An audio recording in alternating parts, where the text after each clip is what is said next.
Halo Rek, aku di sini akan menjelaskan tentang pengertian sistem informasi, sejarah rumpun informatika, belajar apa saja di sistem informasi, perbedaan dan keunggulan sistem informasi, prospek kerja di sistem informasi, dan mengapa masuk di sistem informasi IT Telkom Surabaya.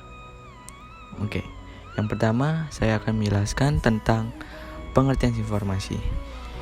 Definisi dari informasi secara umum adalah suatu sistem yang mengkombinasikan antara aktivitas manusia dan penggunaan teknologi untuk mendukung manajemen dan kegiatan operasional, di mana hal tersebut merujuk pada sebuah hubungan yang tercipta berdasarkan interaksi manusia, data, informasi, teknologi, dan algoritma. Di abad ke-21 ini, penerapan sistem informasi tidak hanya diimplementasikan pada bidang teknologi, informasi, dan komunikasi saja. Namun, kebutuhan proses bisnis lain juga sangat membutuhkan kontrol dari sistem informasi. Sehingga sistem informasi terbentuk sebagai tipe khusus dari proses kerja. Penggunaan dari sistem informasi sendiri ditunjukkan untuk mengelola berbagai informasi yang dikelola oleh setiap perusahaan atau organisasi, sehingga sumber daya atau resource yang dibutuhkan tidak terlalu besar dan dapat mempersingkat waktu penanganan proses. Selain itu, data yang dikelola juga dapat digunakan kapan saja dan di mana saja, serta mampu mempersingkat birokrasi yang ada. Dan yang kedua, saya akan membahas tentang sejarah rumpun informatika. Yang pertama yaitu temuan telepon oleh Alexander Graham Bell pada tahun 1875. Memasuki abad ke-20, tepatnya antara tahun 1910 sampai 1920, terwujud sebuah transmisi suara tanpa kabel melalui siaran radio IM yang pertama. Kemudian diikuti pula oleh transmisi audiovisual tanpa kabel yang berwujud siaran televisi pada tahun 1940-an. Komputer elektronik pertama beroperasi pada tahun 1943. Lalu diikuti oleh tahapan miniaturisasi komponen elektronik melalui penemuan transistor pada tahun 1947 dan rangkaian terpadu pada tahun 1957. Keberadaan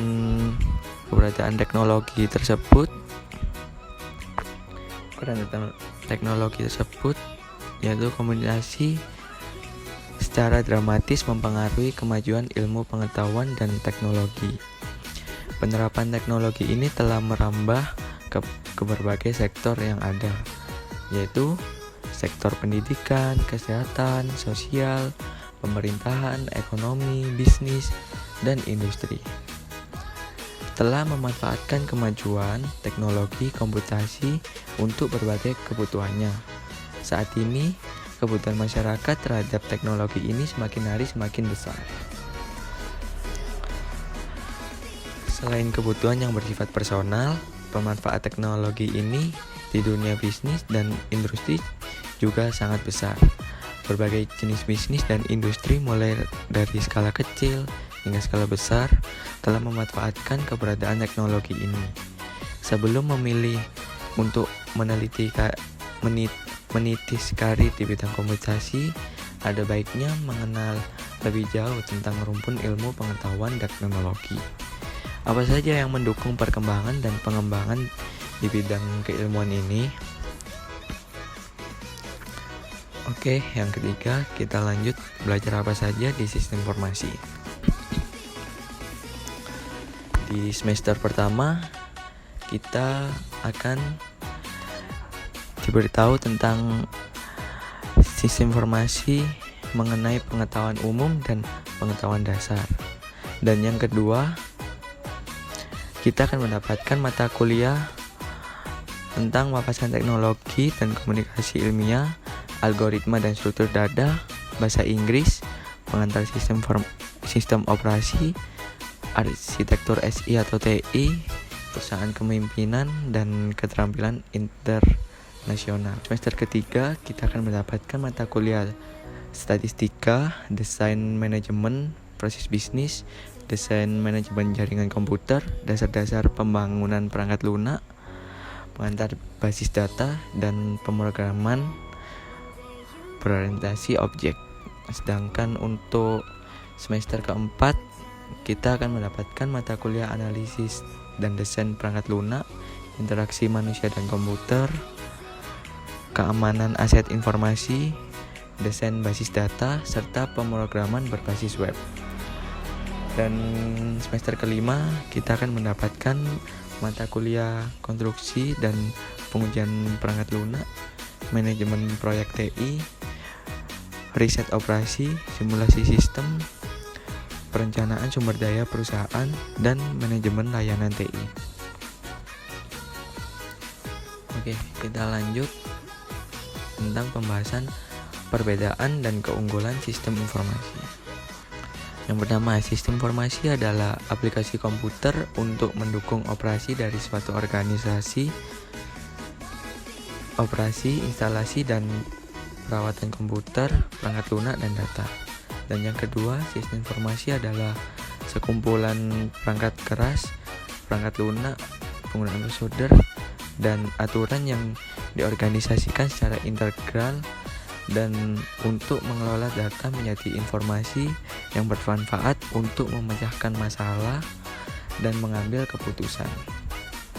Dan yang ketiga, sistem informasi adalah suatu kesatuan data hasil olahan yang terintegrasi dan saling melengkapi yang menghasilkan output atau keluaran baik dalam bentuk gambar, suara, ataupun tulisan.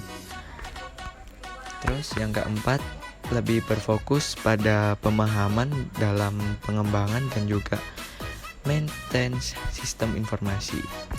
Di jurusan sistem informasi juga Anda akan mempelajari kemampuan yang tidak banyak dimiliki jurusan lain.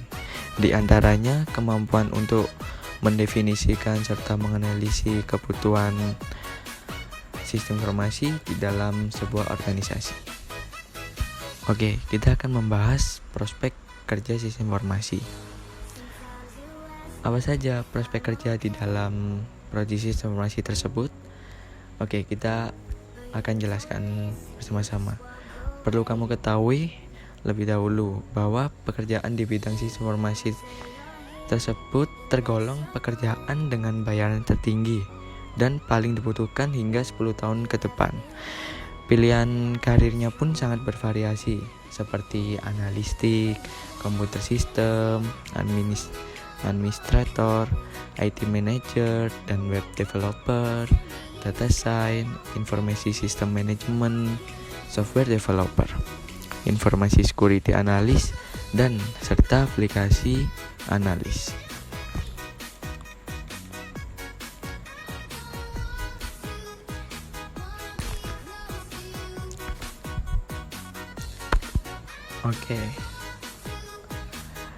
Oke, mengapa saya memilih sistem informasi di IT Telkom Surabaya?